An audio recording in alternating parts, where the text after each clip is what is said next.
It's really big news. It's really, really big news. And our country has to shape up. But that's what we're going to be talking about Thursday is it doesn't get bigger, because without free and fair elections, you don't have a country. Well, on that issue, I agree. You can call it big news, you can call it the big lie. Either way, it's so big, it's so massive. It's the one secret he's not going to leak himself just yet. Make that make sense. But we know we can expect Donald Trump's primetime address on Thursday to be dangerous for our country, to be part of a string of his consistent assault on American elections and American democracy. This afternoon, Georgia Senator Jon Ossoff didn't hold back on the deeply unpopular president's desperate whole-of-government attempt to sow distrust in our elections and subvert November's midterms. When the president calls Georgia elections illegitimate, and if he calls Georgia's senators illegitimate, he is calling Georgia's voters illegitimate. The president of the United States tried to commit voter fraud in Georgia when he badgered Brad Raffensperger to, quote, find him the exact number of votes he needed to win in a state he had lost in 2020. He is reheating debunked conspiracy theories and launching bizarre new lies because he fears losing these midterm elections. I'm going to bring into our coverage senior White House reporter Vaughn Hilliard. He has some new reporting on what we can expect from Trump Thursday night. I also want to bring in Media Matters for America President Angelo Carusone and voting rights correspondent for Mother Jones, Ari Berman, is back with us. Vaughn, let me just start by putting out a frame that I think is essential to all of us who are going to be talking about this week. Donald Trump has no questions about the 2016 election when President Barack Obama was the president and Donald Trump won, when the person in charge of protecting our elections from foreign interference was President Barack Obama. Donald Trump similarly has no concerns about the integrity of the 2024 election result when President Joe Biden was the president in charge of protecting American elections from foreign interference. Donald Trump's stew of whatever it is he's going to dish out with his little gold-plated ladle is going to have us accept that he was the only one of the three of them who couldn't protect an American election from interference from an American adversary. That's really the pitch. Part of the pitch is that the 2020 election had irregularities and that it was should be questioned by the American public. And so, but what is he going to say that he couldn't do that Obama? But I can't. I know that there's reporting, and I know you're covering the White House. But what is he going to say he failed to do that Obama and Biden did do? I don't have any reporting that the president is going to say what he should have done in 2020 as opposed to what he didn't do. But I think that there is part of our new reporting that can answer the question looking forward and perhaps the way in that he wants his executive branch to handle this election differently. And that is the fact that, along with our colleagues David Rowe, Jake Traylor, and Laura Barone Lopez, were reporting that the president does intend to talk about the idea of vulnerability of voting machines.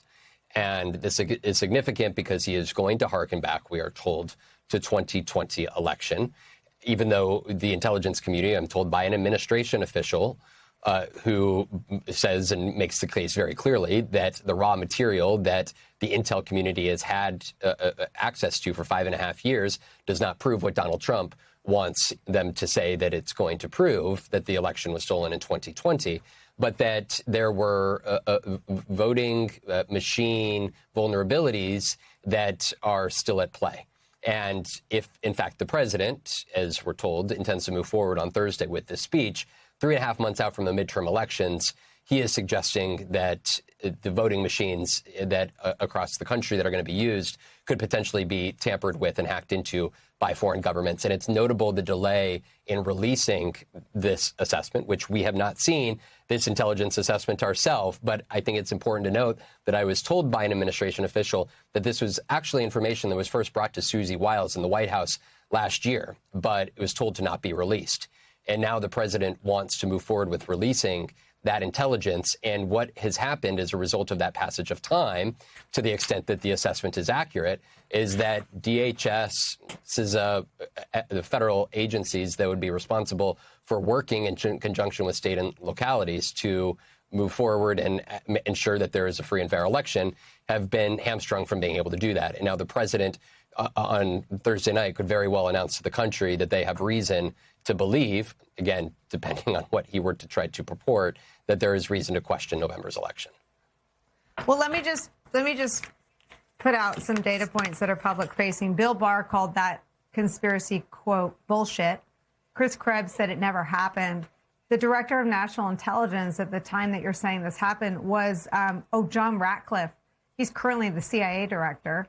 And he took over in May from Rick Grinnell. So which one of those four are going to be criminally investigated for letting this happen, Vaughn? John Ratcliffe is currently the CIA director.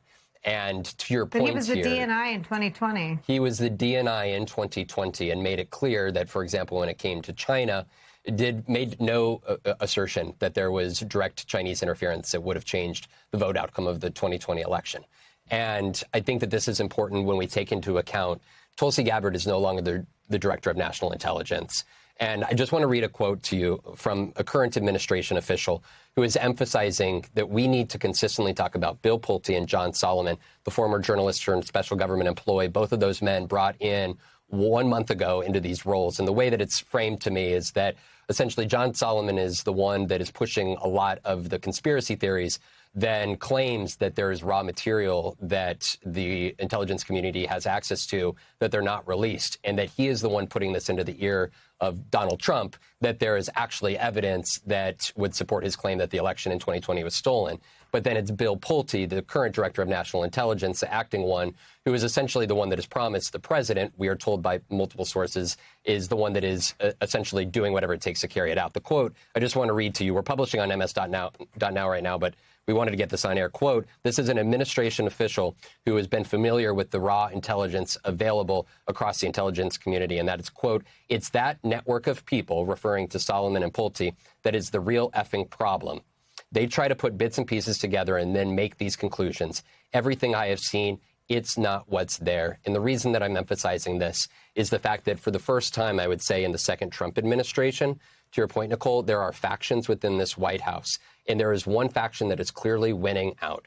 And it is that Bill Pulte, John Solomon faction, those that have lifted up and supported claims made by people like Michael Flynn.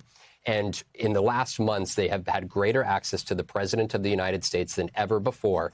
And it is people like Susie Wiles and other in this administration that have effectively last year, I am told, saw all of this, essentially the assessments from people like John Ratcliffe and Tulsi Gabbard, and knew what was available through the intelligence community and clearly made the determinations that there was not enough to go public at that point in time. Fast forward to June of 2026, Donald Trump has turned to two people who have made the commitment to do just that for him. And that is what is happening now. It's those two individuals that are making good on what the president has demanded for 5.5 years.